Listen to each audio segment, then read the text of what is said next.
La Fundación Casa de la Cultura presenta hoy a una destacada analista de la realidad actual. Con una entrañable vocación de perseguir la verdad y la justicia, logra ser una luz vivaz, invasora en la oscuridad que nos está rodeando. Todos podrán leer en el material gráfico que la Fundación ha puesto a nuestra disposición la calidad académica de la conferencista, y no es necesario hurgar en una vocación que se convirtió desde un destacado gesto intelectual en un doloroso camino de vida y clamor de justicia. Sí, todos sabemos cuál es la dimensión de la realidad que engendran estas ausencias perpetuas, pero no sabemos lo que es enfrentarla cuando uno no es victimario, sino la víctima, cuando uno pasa el umbral de la rigidez de las leyes y las convoca para que resuelvan sin trampas la existencia de la justicia.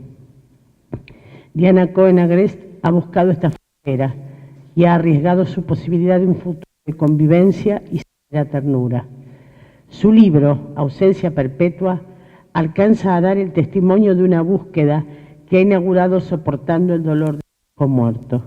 Con una clara percepción de la realidad, nos hace saber que es mucho más que de palabras lo que está conformado esta visión extrema de la violencia.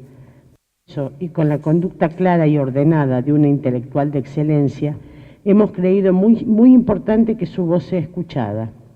Cientos de jóvenes asesinados en democracia son los que ofrendan testimonio de ese terrible caos que estamos viviendo. Por eso le damos también nuestra cálida bienvenida a esta casa. Los dejo con Diana Cohen. Bueno, buenas noches a todos. Para mí es un gusto volver a estar acá en esta Casa de la Cultura, a la que agradezco especialmente el espacio que me ha brindado. Y también quiero agradecer especialmente a la doctora Juana de la Fuente y muy especialmente a la gran poetisa pergaminense Edna Pozzi, que con su sensibilidad una y otra vez me conmueve, convoca a seguir trabajando en esta lucha impensada,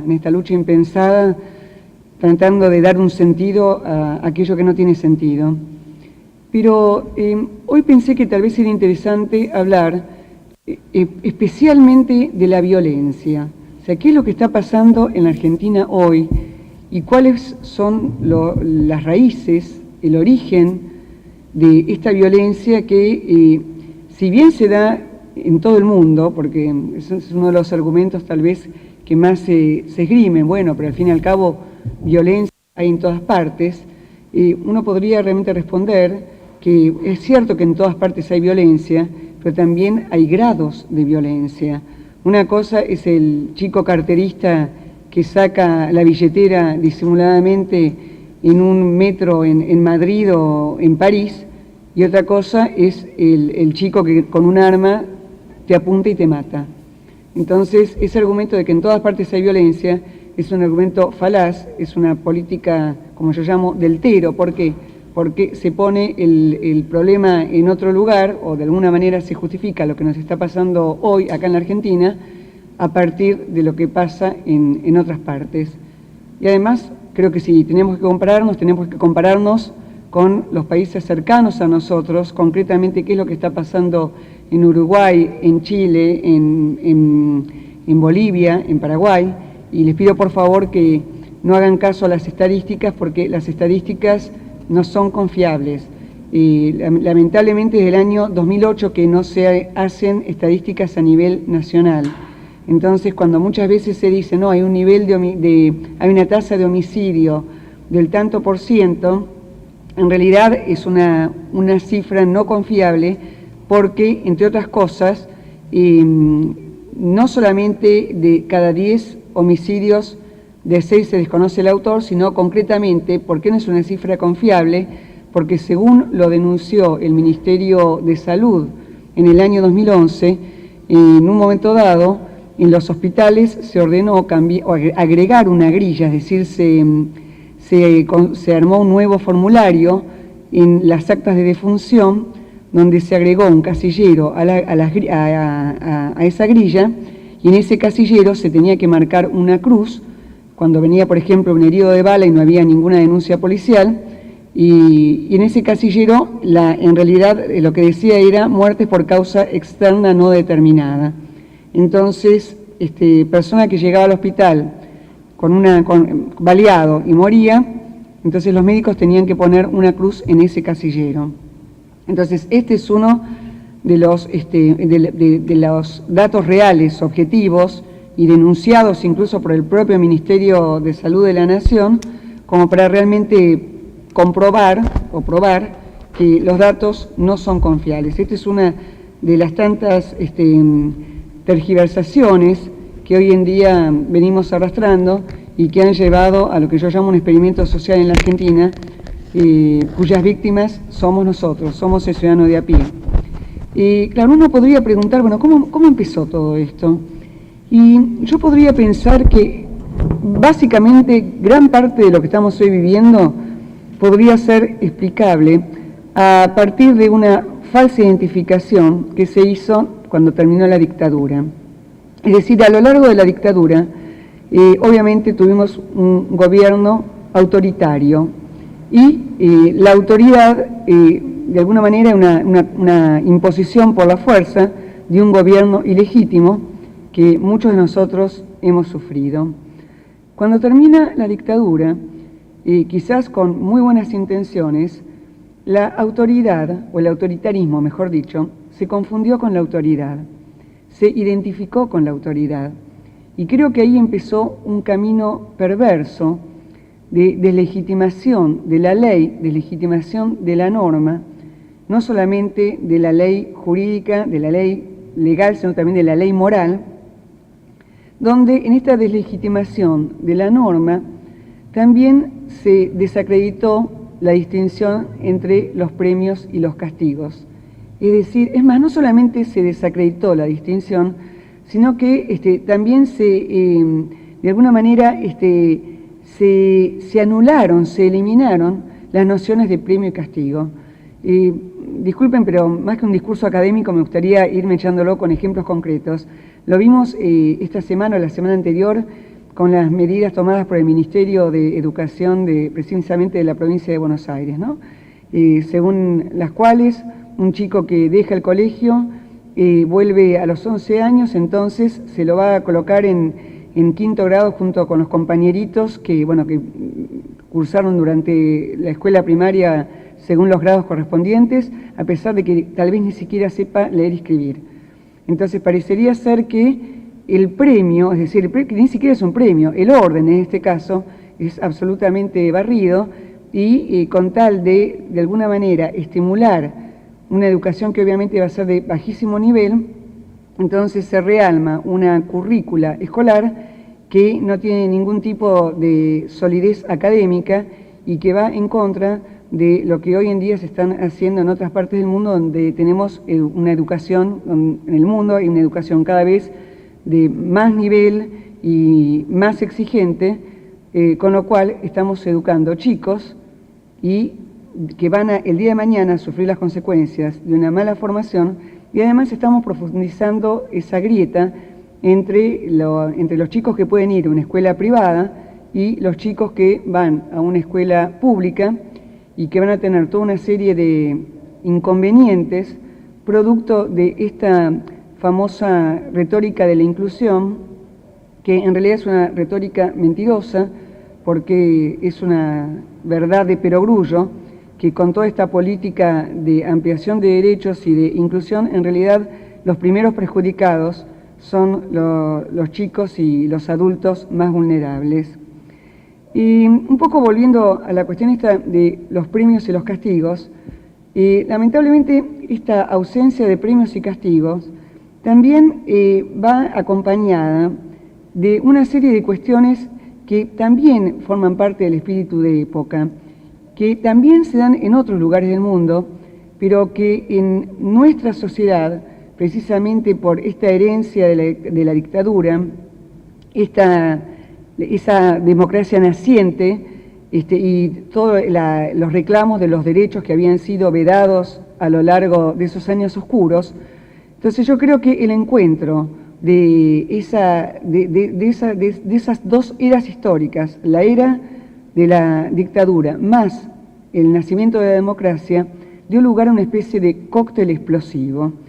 Y en ese cóctel explosivo, precisamente acá en la Argentina, se vio especialmente agravado por dos o tres cuestiones que, si bien se dan en otras partes del mundo, sin embargo en nuestra Argentina, a lo largo de estos años, de los años 80 hasta hoy, dio lugar a lo que estamos hoy concretamente viviendo. Bueno, ¿cuáles fueron esos factores?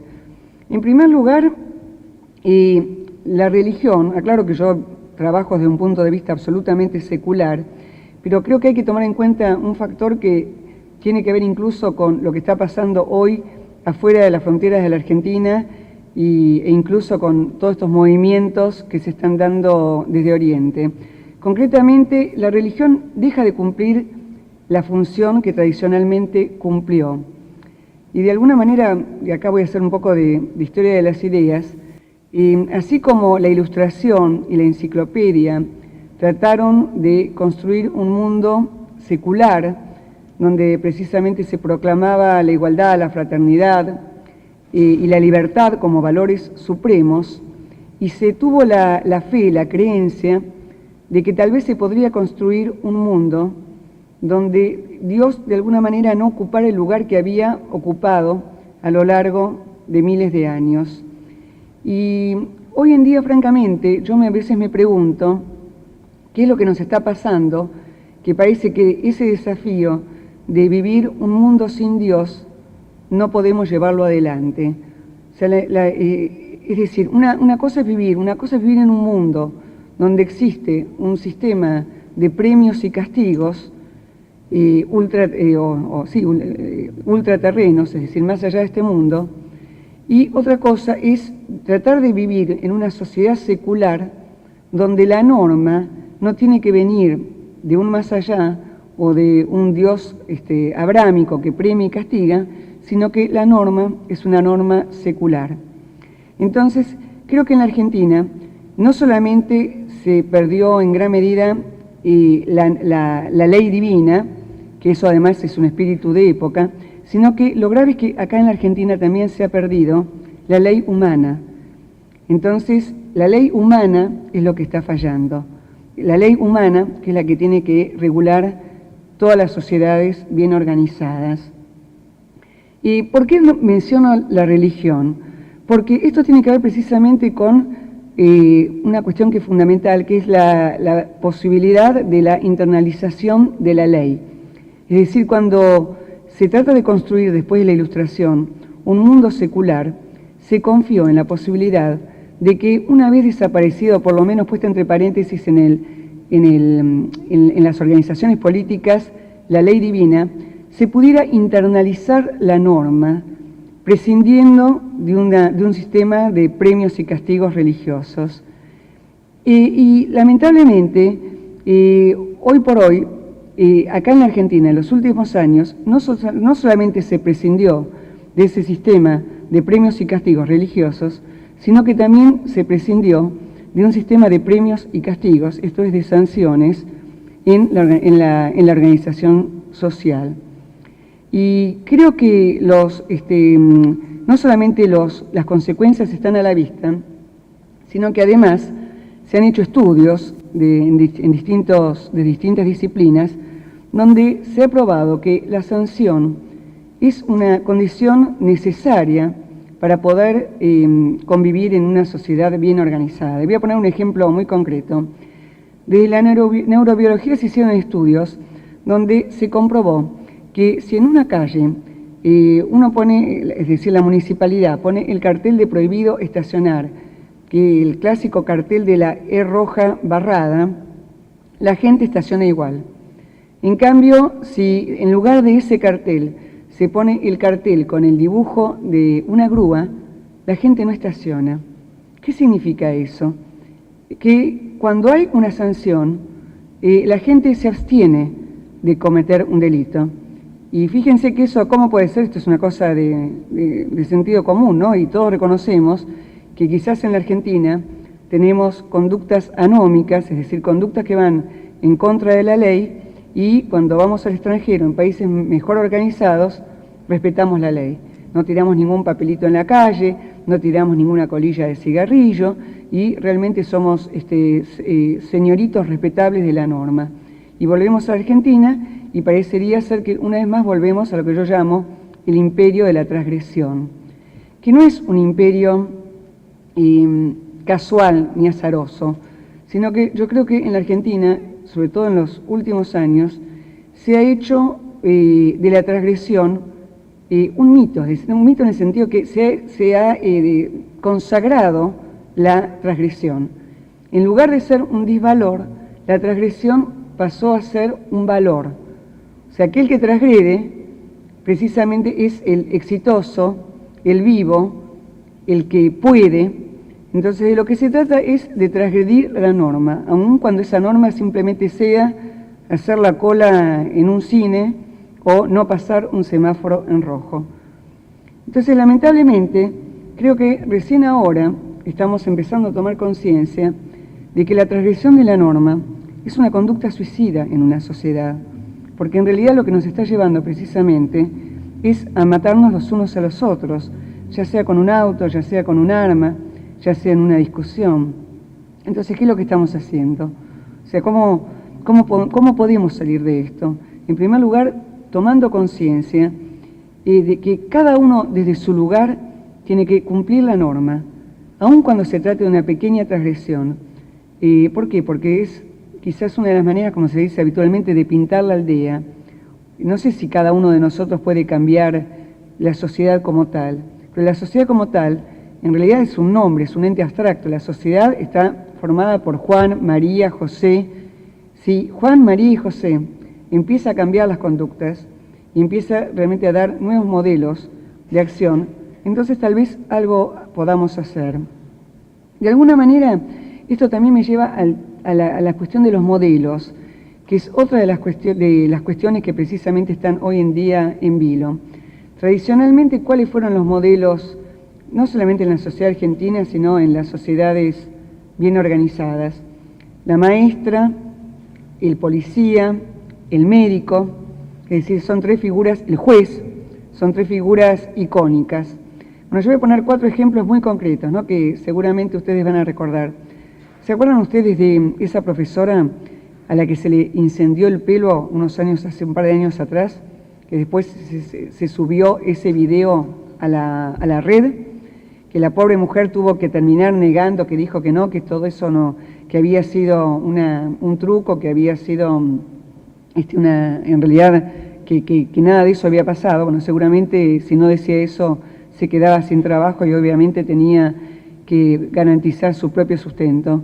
Pero de hecho las maestras, los profesores, hoy en día perdieron ese lugar, ese espacio y ese lugar de modelo que tenían hasta hace un tiempo atrás. Incluso hace unos días, la semana pasada, una mamá con 5 hijos de 20 y pico de años fue y le pegó a la maestra. No, me quedo pensando, porque ese es otro tema, ¿no? Entonces, la enorme cantidad de niñas madres, es decir, de madres adolescentes que hoy en día siguen teniendo hijos y la verdad que nosotros hicimos un estudio en la Sociedad Argentina de Pediatría precisamente del problema de lo que llamamos las niñas madres. ¿Cómo puede ser que haya tantas chicas de 14, 15 años que ya sean madres? Y una de las cosas realmente más preocupantes que se concluyó en ese estudio es que en general las chicas tienen hijos porque como sienten que la vida de ellas no vale nada, entonces si no tiene sentido, porque no trabajan, no estudian, entonces una manera de que esa vida adquiera un sentido es precisamente, creen ilusoriamente que ese hijo les va a dotar la vida de un sentido. Lamentablemente en la mayoría de los casos esos chicos terminan siendo criados por las abuelas, que también son mujeres muy jóvenes, y bueno, lamentablemente tenemos esta crisis que estamos viviendo hoy, donde hay muchísimos chicos en situación de calle, donde hay familias ensambladas, donde lamentablemente viven hacinadas en piezas, y donde lamentablemente se siguen trayendo chicos al mundo sin las condiciones sociales y de salud y familiares como para poder sostener y formar esas vidas. Había hablado entonces de la maestra, hablamos también, bueno, en segundo lugar yo había nombrado los médicos. Bueno, hace un par de semanas atrás todos vimos, o muchos vimos por lo menos, el caso de los médicos que son obligados a operar a punta de pistola. Incluso uno de ellos dijo una frase que a mí me conmovió. Este médico dijo: ¿cómo puede ser? Yo estudié para ponerme un guardapolvo blanco y no para ponerme un chaleco antibalas. Precisamente hace unos meses atrás a mí me invitaron de un hospital del Bajo Flores para que charlara sobre el tema de la violencia y los médicos. Y bueno, me contaban los médicos, sobre todo los ambulancieros, el enorme problema que tienen porque tienen que ir con un policía para entrar a las villas, donde además la gente los agrede, la gente los ataca, y no solamente, creo que eso también tiene que ver con una cuestión cultural, y acá ya nos vamos un poco del tema específico, pero que tiene que ver con la imposibilidad también de aceptar los límites, y concretamente en una cultura donde se exalta la belleza, la juventud, y donde se piensa que la tecnología puede hacer todo. Entonces, cuando el médico no puede salvar una vida, se lo ataca. ¿Por qué? Porque realmente se lo endiosa, y si fracasa en ese lugar, entonces parecería ser que en realidad el médico está fracasando en un deseo imposible, porque en realidad cuando una persona está muy herida y ya no puede ser salvada, el médico poco puede hacer. Entonces, fíjense, tenemos las maestras, tenemos los médicos, también hubo otro caso también que apareció en el diario de un médico en un consultorio que le piden un turno para ser atendidos, y bueno, cuando la secretaria abre la puerta, eran dos delincuentes que terminaron desvalijándole la casa al médico. O sea que parece que la figura del maestro no funciona, la figura del médico tampoco, la figura del policía, obviamente hubo toda una política perversa de descrédito de la policía. Yo realmente no creo en la generalidad, yo creo que hay policías buenos, hay policías malos, hay jueces buenos, hay jueces malos, es decir, no creo que no se puede poner en una misma bolsa a todos. Voy a contar un caso, un chiquito de 21 años, que era el primer día, había recién ingresado en la policía, era su primer día de trabajo, llegó a su casa y bueno, entraron a robarle, lo estaban asaltando, y cuando vieron el birrete de policía encima de la mesa, le tiraron un tiro y lo mataron. Entonces también nos quedamos sin el modelo del policía, y bueno, y ni hablar del modelo del juez, porque creo que realmente el Poder Judicial, en connivencia con los penitenciarios, con la policía y con los delincuentes, en gran medida son responsables de la situación en la que nos encontramos hoy. Y para ir a un caso reciente, bueno, ustedes ayer habrán escuchado del turista canadiense que filmó con su casco una escena de robo. Bueno, concretamente, el delincuente fue apresado, en realidad se tuvo que presentar en dos juzgados, en uno por robo y en otro por tenencia de estupefacientes, y bueno, a cargo de la jueza Servini de Cubría. La jueza Servini de Cubría lo liberó, alegando que en realidad no había ningún riesgo de fuga. Y respecto del otro juez, también quedó procesado, pero como no hay riesgo de fuga, también lo liberó pese a haber apuntado con un arma al turista canadiense. Bueno, ¿cuál fue el argumento del juez, creo que era un juez de instrucción?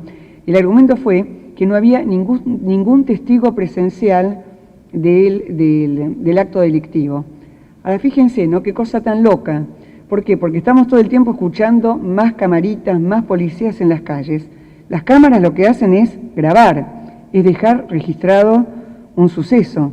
Entonces, en este caso, precisamente, estaba la grabación de una cámara, y sin embargo, el juez alegó que no había ningún testigo presencial y que por eso tenía que liberar al delincuente, porque no podía precisamente seguir con el procedimiento que debería haber seguido, que era precisamente encarcelarlo. Entonces, fíjense qué cosa tan loca. ¿Y por qué es una cosa tan loca? Porque esto tiene que ver con la otra cuestión que yo quería plantear, que es la ausencia de verosimilitud. ¿Qué significa esto? Ya no hablamos de verdad. O sea, hoy en día, precisamente a partir de toda la noción de construcción, a partir del enciclopedismo, a partir de la Revolución Francesa, a partir de la Ilustración, se puso en tela de juicio el concepto de verdad. Entonces, hoy en día, el concepto de verdad ha sido reemplazado por la verosimilitud. La verosimilitud es, de alguna manera, enuncia la posibilidad de que algo sea creíble. Entonces, hoy en día, en general, en otras sociedades bien organizadas, se opera con por lo menos la creencia ya, digamos, no en la verdad, pero por lo menos en la verosimilitud.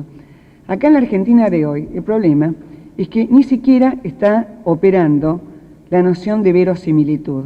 Entonces, concretamente, ¿no? Yo acá tengo una servilleta blanca. Si nosotros discutiéramos sobre hechos, podemos discutir, ¿por qué? Porque yo puedo decir, bueno, esta servilleta es roja y ustedes me pueden discutir, fundándose en argumentos que pueden ser contrastados en la experiencia, de que esta servilleta es blanca. Entonces nosotros, a partir del debate, vamos a poder llegar a un enunciado verdadero o por lo menos verosímil. Ahora, en Argentina de hoy, los criterios de verdad desaparecieron, pero además desaparecieron los criterios de verosimilitud. Entonces, hoy en día, ¿cómo operamos? Con la noción de relatos. En realidad, lo que estamos viviendo es un discurso que está permanentemente desmentido por la realidad. Entonces, ahí es muy difícil desarmar ese discurso. ¿Por qué? Porque si nosotros nos atenemos a un discurso, en principio veraz, es porque precisamente estamos discutiendo sobre la experiencia, sobre la realidad. Ahora, cuando la realidad es abandonada y construimos un relato, entonces, ¿cómo hacemos para desarticular ese relato? En realidad, no hay criterio lógico. Fíjense el caso concreto, ¿no? Lo traje a colación porque creo que es un buen ejemplo y reciente que todos tienen en mente. El caso del argumento de este juez. No puede quedar detenido porque no hay un testigo presencial. Pero ¿cómo no hay un testigo presencial? Si el propio turista grabó y registró con su máquina la escena. Entonces, parecería ser que es muy loco. En realidad no es tan loco. Lo que está a la base es un ideario perverso, que es el que se viene sosteniendo en los últimos años y que ha llevado a la situación de impunidad en la cual estamos hoy sumergidos como sociedad. Y lamentablemente esta impunidad es una impunidad que se ha naturalizado, es una impunidad que nosotros la aceptamos como parte de la vida cotidiana, muchas veces diciendo, como decía al principio de la charla, y bueno, pasa en todas partes. Pero en realidad, esa naturalización de la impunidad es muy grave, porque esa impunidad está atravesando todos los niveles y todos los estamentos de la sociedad. O sea, hay impunidad cuando dejo mal el auto mal estacionado, hay impunidad cuando me cuelo en una cola, hay impunidad cuando mato y me dejan libre al poco tiempo, hay impunidad cuando robo desde el Estado y todavía sigo en el poder. Entonces, yo creo que en ese sentido estamos viviendo una sociedad suicida. ¿Por qué? Porque es una sociedad donde, como decía Carlos Nino en uno de sus textos en el año 1992, es una sociedad donde lo que reina es lo que él llamó la anomia boba. La anomia significa ausencia de normas, sin nomos, ley en griego. Pero es una ausencia de normas boba, ¿por qué? Porque en realidad cada uno actúa pensando que va a ser favorecido por su acto, cuando en realidad nos estamos perjudicando todos. Es decir, si cada uno nos ocupamos solamente de cuidar nuestra quintita, a la larga vamos a perder todos. ¿Por qué? Porque todos necesitamos de la colaboración recíproca y todos necesitamos vivir en una sociedad organizada, con leyes claras y con normas claras, y además poder enseñar a las próximas generaciones precisamente un modelo de vida y de sociedad muy distinto de lo que hoy en día le estamos legando. Y cuando uno piensa en esta anomia boba, yo no puedo dejar de referirme a una ley que se votó recientemente y que realmente yo no salgo realmente de la incredulidad, porque además esa es otra cuestión, ¿no? Creo que el otro problema que tenemos es que es como que cada vez vamos perdiendo progresivamente la capacidad de asombrarnos. Es como que vamos acostumbrándonos a todo.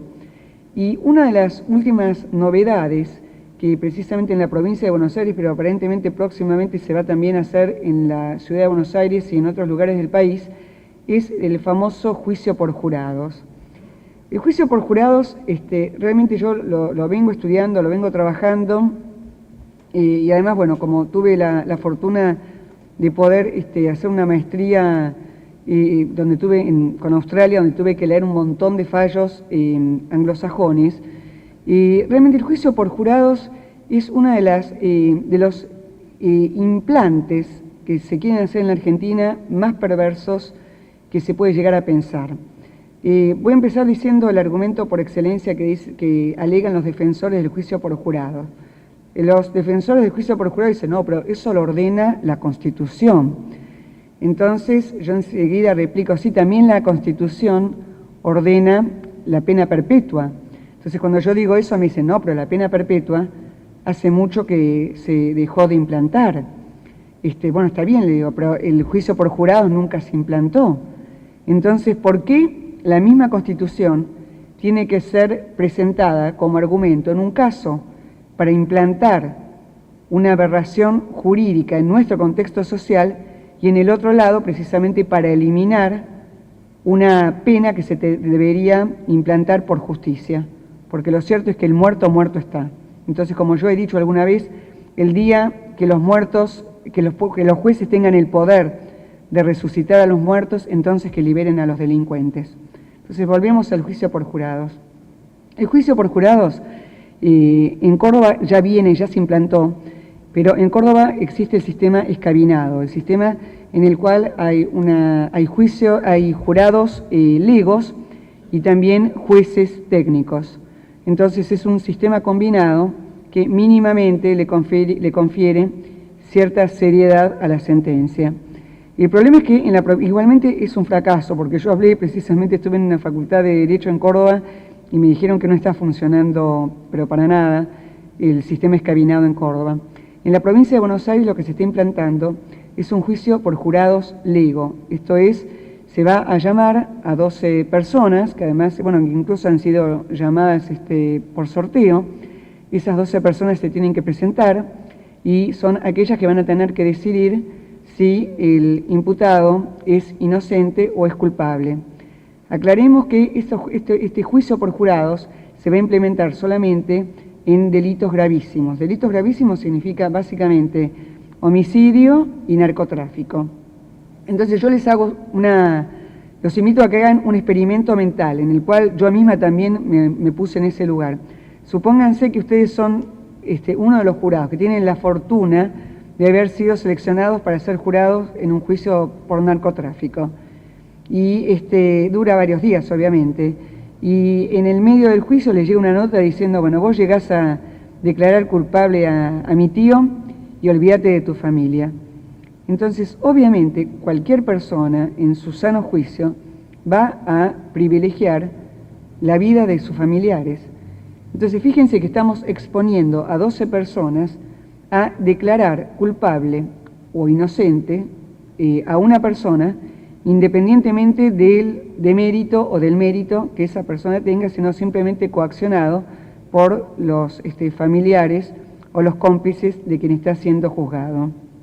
Desde el punto de vista, incluso tal como se va a implementar, hay una asimetría recursiva. ¿Qué significa esto?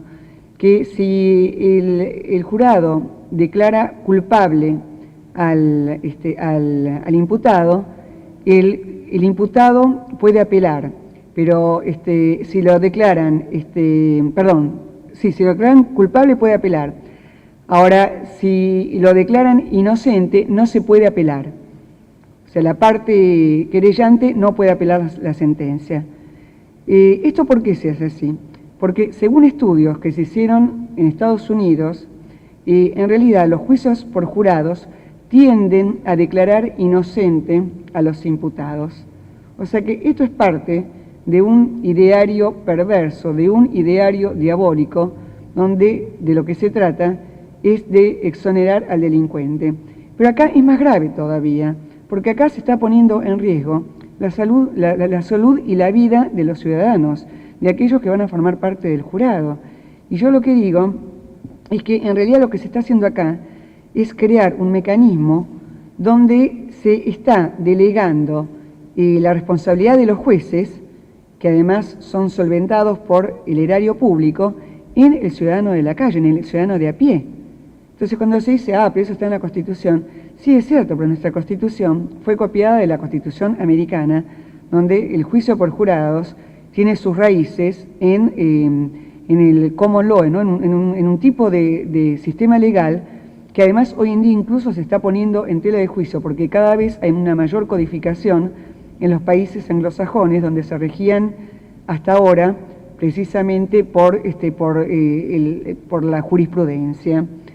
Entonces, obviamente, yo incluso escribí un artículo hace un par de meses atrás, donde lo citaba a uno de los defensores de este sistema de juicios por jurados, el doctor Arfuj, donde él en un programa radial, Inimputables, un programa que se da en la 1190 todos los sábados a la mañana, él comentaba en este programa de radio que varios jueces le dijeron que desde que están trabajando en Córdoba con el juicio por jurados, están durmiendo mucho más tranquilos.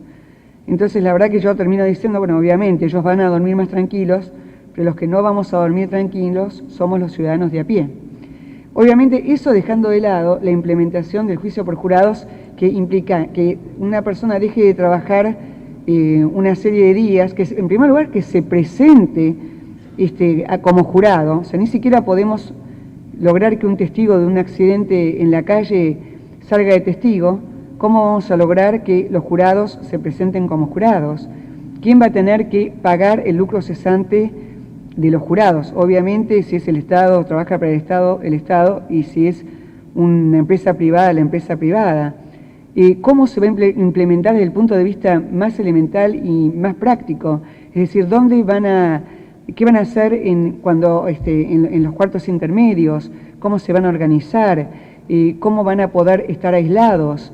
Y además, desde el punto de vista filosófico jurídico, ¿qué tipo de fundamentación va a tener la sentencia cuando estas personas no conocen nada de derecho y cuando precisamente una de las exigencias de nuestro derecho penal es que las sentencias tienen que estar fundamentadas? Entonces, fíjense que ahí estamos yendo en contra precisamente de lo que ordena la Constitución, que además acá no me queda sino nombrar una prueba más de lo que es el discurso mentiroso, en este caso el discurso penal, porque cuando se habló tanto de la democratización de la justicia, el juez Zaffaroni concretamente, cuando llegó el momento de discutir el anteproyecto del Código Penal, ese anteproyecto nunca salió a la calle y se está discutiendo en los muros de las universidades. Ahora, ¿qué pasa? El pueblo, que supuestamente es aquel que va a estar sometido a ese nuevo Código Penal, no tiene voz y voto. Entonces, fíjense qué contradicción. O sea, no tenemos ni voz ni voto para opinar acerca de la reforma del Código Penal, pero sí tenemos voz y voto para poder condenar o, las más de las veces, exonerar a un delincuente de delitos gravísimos. Entonces, eso es lo que está en cuestión. Eso es las contradicciones y las inconsistencias de no solamente un sistema penal, de una clase dirigente, que yo la llamo narcotizada, que está totalmente divorciada, precisamente separada de los reclamos de la ciudadanía. Y esto tiene que ver además con toda una retórica que, yo lo digo francamente, es una retórica, como decía el expresidente Kirchner, transversal, porque no solamente es una retórica oficialista, sino que, como lo ha demostrado precisamente el anteproyecto del Código Penal, atraviesa a los distintos partidos. Y esa es la retórica de la mano dura, concretamente recuerdo un reportaje que se le hizo al doctor Gil Avedra, y le preguntaban, bueno, ¿le parece que con el nuevo código? Esto además se da en un contexto que a mí en particular me conmovió profundamente. ¿Ustedes recuerdan cuando mataron a los 2 almaceneros en el partido de Esteban Echeverría? Bueno, resulta que la gente de Esteban Echeverría fue a la intendencia y querían tirar la puerta de la intendencia abajo. En ese momento yo en general no veo televisión, pero como quería ver qué era lo que estaba pasando, encendí la televisión y en realidad me encontré con la presidenta que estaba nombrando en el norte, ascendiendo a Felipe Varela post-mortem. No me pregunten qué, porque no me acuerdo si de capitán, bueno. Entonces yo decía, pero ¿cómo puede ser esto? O sea, la máxima autoridad del país está ascendiendo post-mortem a Felipe Varela. Sí, Felipe Varela viene. Y por otro lado, la gente está reclamando el derecho a la vida de los ciudadanos de a pie. Entonces, en ese momento, precisamente yo me puse, porque la gente es casi autobiográfico, porque la gente que pedía en Esteban Echeverría, tienen que cambiar el Código Penal, tienen que cambiar. Y entonces yo sabía, eso fue creo que en el mes de junio, que un mes antes, en el mes de mayo, la presidenta había nombrado una comisión para reformar el código. Entonces ahí me puse a googlear y empecé a buscar material acerca de lo que había dicho cada uno de los miembros que formaban parte de esa comisión. Y ahí aparece precisamente Gil Avedra diciendo, no, 25 años es mucho, dice, eso es mano dura. Entonces creo que lo que tenemos que empezar a cambiar es precisamente esa distinción mentirosa entre mano dura y mano blanda. Mano dura es de aquel que mata, de aquel que gatilla, de aquel que atropella con el auto y mata. Esa es la mano dura, del que viola. Lo otro es mano justa. Y también le voy a contar algo en primera persona porque creo que estas son las cosas que por lo menos a mí más me conmueven. Después de lo de Ezequiel, yo empecé ahí en un grupo autogestionado que se llama Renacer, que son grupos de padres que se reúnen para precisamente tratar de superar el duelo de sus hijos. Y una vez al año se hacen unas reuniones que se llaman talleres de especificidad. Y en esos talleres se reúnen, es terrible lo que voy a decir, pero realmente es así, ¿no? En un aula, en un colegio, en un aula se reúnen los papás cuyos hijos murieron por muerte súbita, en otra aula los chicos que murieron por suicidio, en otras por enfermedad, y también hay un taller de homicidio. Y yo ya van 3 años que voy precisamente a este taller de homicidio, y tuve una experiencia la última vez que a mí me conmovió profundamente. Éramos 12 papás, y cuando terminó la charla, la persona que organizaba el taller hizo una especie como de trabajo grupal, donde uno tenía que elegir palabras. Había una de las palabras que era perdón. Entonces, de los 12 papás, solamente una pudo tomar la palabra perdón. ¿Quién era esa persona? La persona que organizaba el taller.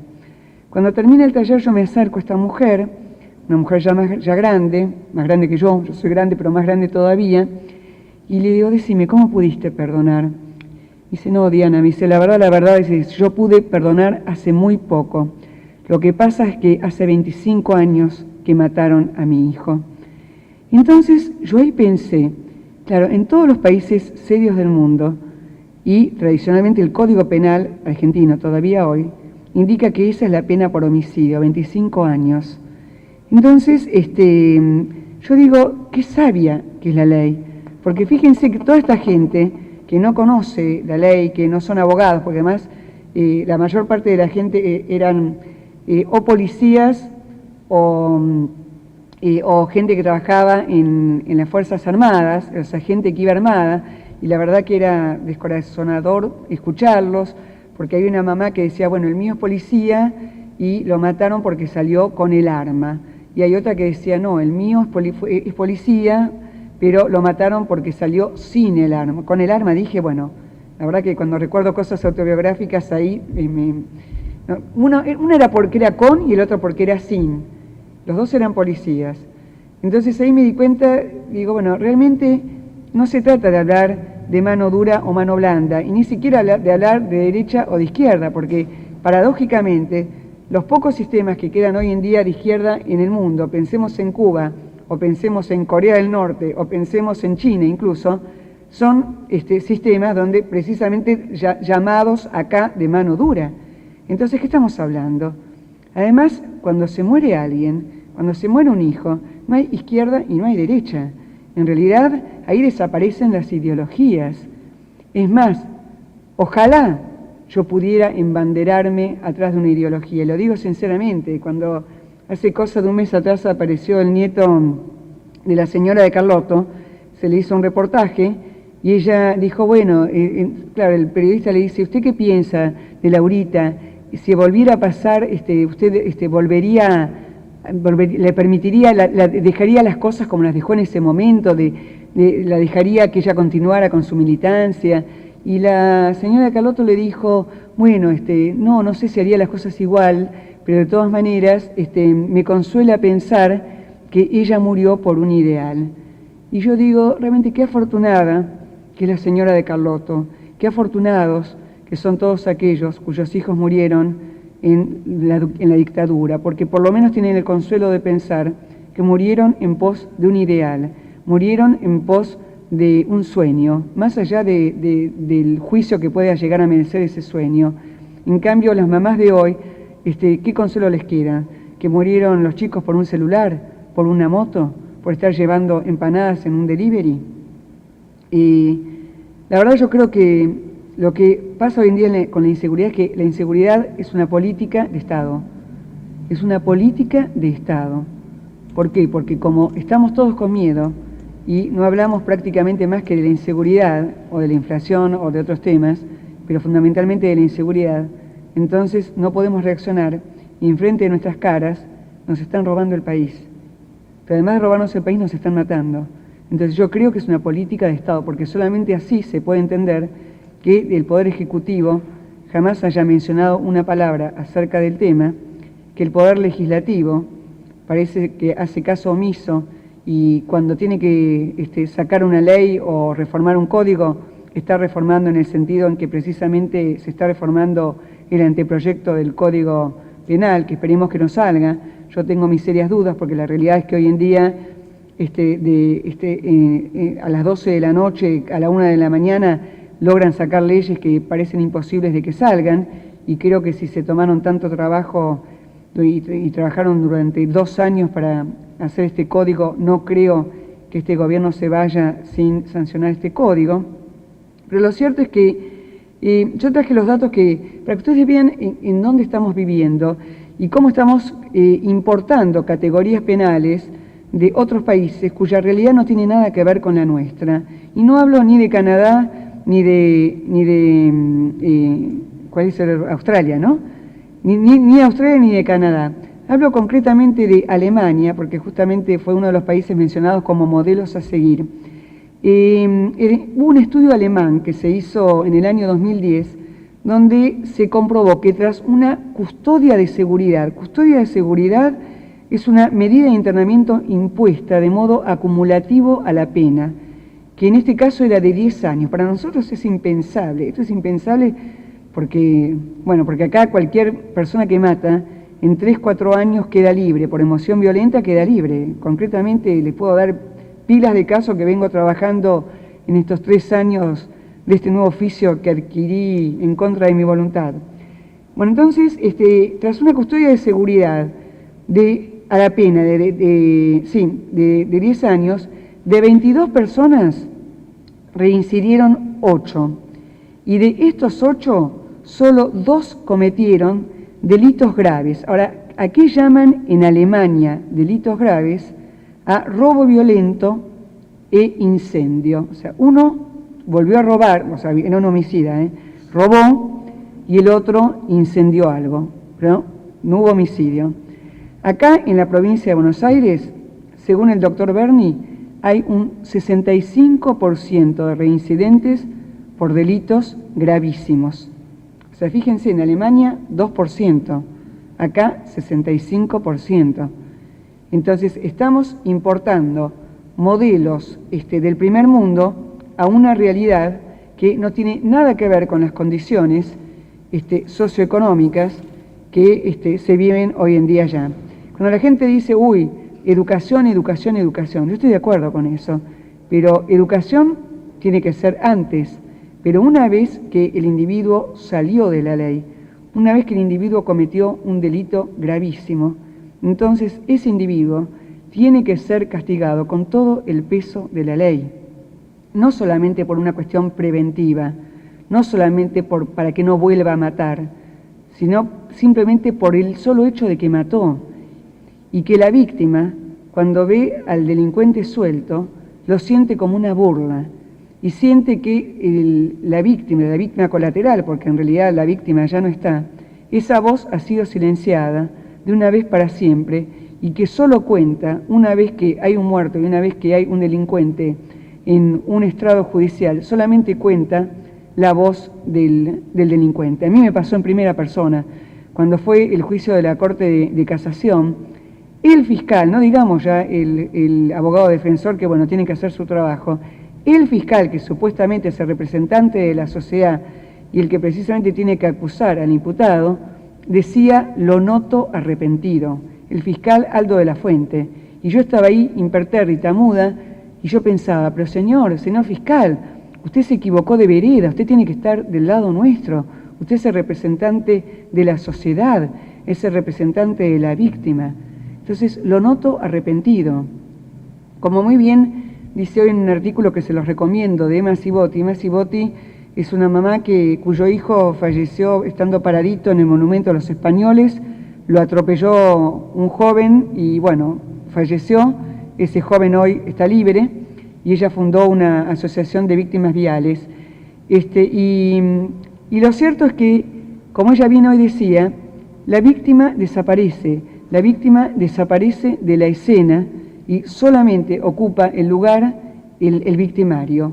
Y todo el sistema penal se pone al servicio de exonerar al victimario, cuando en realidad la ecuación es muy fácil. Para aquella persona que mató, porque estamos hablando de delitos gravísimos, no estamos hablando del que se robó una lata en un supermercado. Para aquella persona que mató, para el delincuente que mató, estar en la cárcel implica, por un lado, purgar la pena por esa vida que quitó.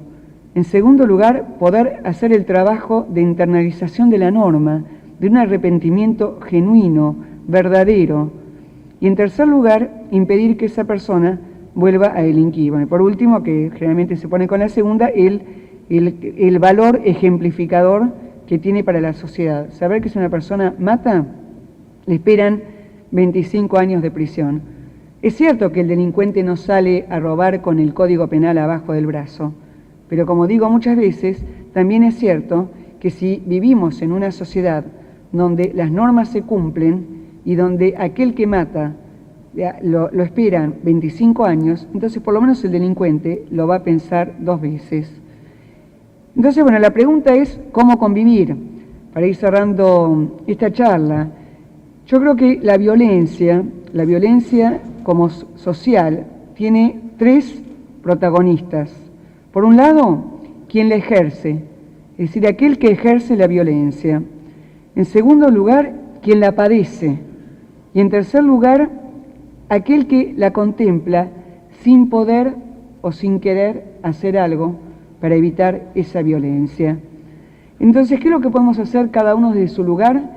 Yo voy a dar mi pequeño aporte, que un poco significa ese famoso pintar la aldea. Yo creo que hasta ahora venimos hablando de la década de la ampliación de derechos. Y realmente ha sido la década de la ampliación de derechos. Y hay una filósofa de la posguerra, Simone Weil, una filósofa francesa, que en un libro muy hermoso que se llama Raíces del Existir, dice una frase de una profundidad enorme. Ella dice, bueno, en realidad los derechos, cuando nosotros reclamamos un derecho, necesitamos de un tercero que satisfaga ese derecho. Entonces, concretamente, cuando yo reclamo el derecho a la vivienda o el derecho a la salud o el derecho a lo que fuera, necesito de alguien o de algo, de una institución, que habilite el goce de ese derecho. En cambio, cuando hablamos de obligaciones, no necesitamos de nadie, sino solamente de nuestra conciencia. Y aún eso lo dice Simone Weil, ¿no? Aún cuando desapareciera la humanidad, sin embargo, si quedara un único ser humano, ese único ser humano tendría obligaciones, tendría deberes. Y como yo digo, aunque sea de sepultar a sus muertos. Entonces lo que yo invito a cada uno desde su lugar es de transitar de la década de los derechos a la década de las obligaciones. Muchas gracias.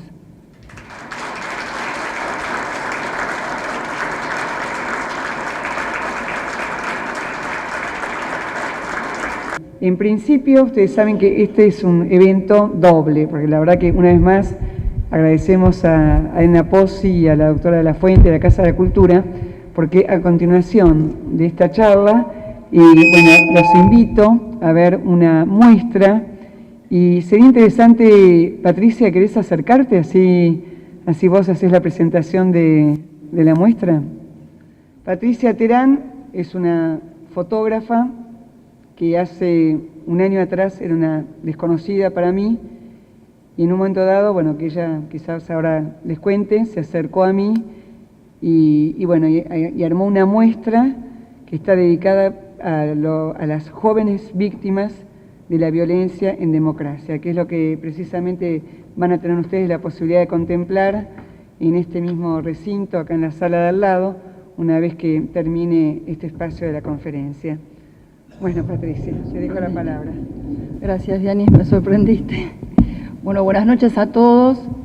En primer lugar, agradecer la maravillosa gestión para que nosotros pudiéramos estar acá, de la doctora de la Fuente y de Edna Pozzi. Agradecer a ustedes la presencia y a todo el personal, a toda la gente que me ayudó a montar esta muestra, que no es una muestra fácil para traer, no es una muestra no es una muestra de bellas artes, es una muestra que pone ante la vista de los demás los rostros de jóvenes asesinados, jóvenes víctimas asesinadas durante la democracia. Se habla permanentemente de las víctimas de la dictadura y ha sido terrible, pero también hay una memoria del presente, no solo aquella memoria del pasado, sino esta memoria del presente que parece que nos tiene a todos anestesiados y que no nos permite ver. Yo voy a leer porque realmente siempre me conmuevo mucho y tengo que leer, así que discúlpenme. Pero bueno, yo agradezco a los familiares que confiaron en mí, porque tuve que vincularme con los familiares de casi 230 víctimas. Tengo registradas yo de una investigación muy pequeña de 2 meses. Bueno, a la gente que colaboró para armar esto, a Diana sobre todo, que ha sido la palabra inspiradora para mí, porque a partir del libro Ausencia Perpetua es que yo pude pensar en que en los ojos de Ezequiel, que están en la tapa del libro, si lo vieron, podían ser los ojos de mis propios hijos. Tengo 3 hijos adolescentes que han sido abordados varias veces por delincuentes. El mayor fue víctima de un asalto bastante grave y yo pensé que mi hijo iba a reaccionar, qué sé yo, de una manera sumisa, y mi hijo se peleó con el delincuente y lo dejó en el hospital. Así que me llaman del hospital de Luján, yo vivo en Luján, y me dice un policía, bueno, qué lástima que su hijo no lo mató al delincuente. Me dice, porque nos sacaba un problema de encima, porque el delincuente es menor y tu hijo es menor, entonces hubiera estado bueno que lo matara. Y yo me quedé perpleja, ¿no? Igual que mi marido, que dijimos, bueno, pero este es el funcionario de la ley que debería cuidarnos, y le está diciendo a nuestro hijo, porque mi hijo estaba presente cuando el tipo decía, está bien, qué lástima que no lo mataste. Bueno, no, por supuesto tengo a mi hijo en terapia con una terapeuta especialista en violencia adolescente, porque mi hijo salió como loco a querer matar a todo lo que veía sospechoso. Y empecé a leer el libro de Diana, y Diana en los últimos capítulos nos exhorta a los ciudadanos comunes a no olvidar los nombres de estos jueces, de estos fiscales, de estos políticos, de todos estos que de alguna manera han dejado vulnerado el derecho más importante que tenemos, que es el derecho a la vida. Yo soy artista, yo soy fotógrafa y pensé desde qué lugar podía ayudar. Así que me contacté con la doctora Grest, que no conocía, y le dije, bueno, yo voy a poner en imágenes este libro. Pero no solo el libro, ¿no? Era poner en imágenes esta violencia. Y empecé a documentarme. Diana me empezó a pasar números de otras mamás, de otras víctimas, de asociaciones. Son incontables las asociaciones de familiares de víctimas que hay en la Argentina. Y este divorcio que hay entre todas las personas que han sido, ¿no?, que son víctimas, estos familiares, y nosotros, los ciudadanos que no hemos tenido una pérdida. Me parece que darle desde el arte un sentido a esto es muy importante, es como un compromiso que uno tiene que tener y que uno tiene que asumir desde el lugar en el que esté. Así que bueno, esta historia nació así, con ganas de convocar a una reflexión, a una construcción de sentido desde la observación, para poder interpelarnos nosotros todos, para desnaturalizar el espanto de la muerte y preguntarnos por qué. ¿Por qué el olvido? ¿Por qué la indiferencia? Si uno prende el televisor todos los días, las 3 primeras noticias, en alguna de esas hay algún asesinato. Así que esta muestra, que pretende ser ecuménica, porque esta muestra nos abarca a todos, como bien decía Diana, nos asesinan a todos, no te preguntan, vos que sos judío, sos católico, vos sos kirchnerista, vos sos de Massa, de quien sea, te asesinan, salimos a la puerta y nos mataron. Pretende ser ecuménica, no importa el espacio ni el lugar, y nos pide que podamos ser capaces de mirar, de sentir el grito de quienes ya nada pueden hacer debido a la vulnerabilidad de la perversión de esta justicia. Cuando se habla de asesinatos, de violaciones, de delitos viales, se habla de estadísticas y de números, no de personas reales. Y yo tomé como ícono la vida de Ezequiel Agrest porque fue su mirada la que me interpeló. Pero esa mirada y esa vida fue arrancada de todos y de cada uno de los chicos que están presentes hoy, ahí al lado, en su ausencia. Cada uno de ellos perdieron para siempre sus sueños, sus proyectos y la vida posible que pudieron tener. Esta no puede ser una lucha solo de los familiares de la víctima. Es necesario el compromiso de todos nosotros, de todos los ciudadanos. Y asumimos, por lo menos yo asumo este compromiso desde el arte, honrando la memoria de todas las jóvenes víctimas de la violencia en democracia. Aquellas que ninguna muestra va a poder representar en realidad. Este puñado es solo un vistazo, son miles y se van sumando todos los días. Existe una voluntad de memoria y una voluntad de olvido. El filósofo Paul Ricoeur escribió que de la memoria compartida se pasa a la memoria colectiva. Y lo que propongo entonces es que esa memoria a construir sea una memoria del presente. Gracias a todos, gracias por su tiempo y los invitamos allá.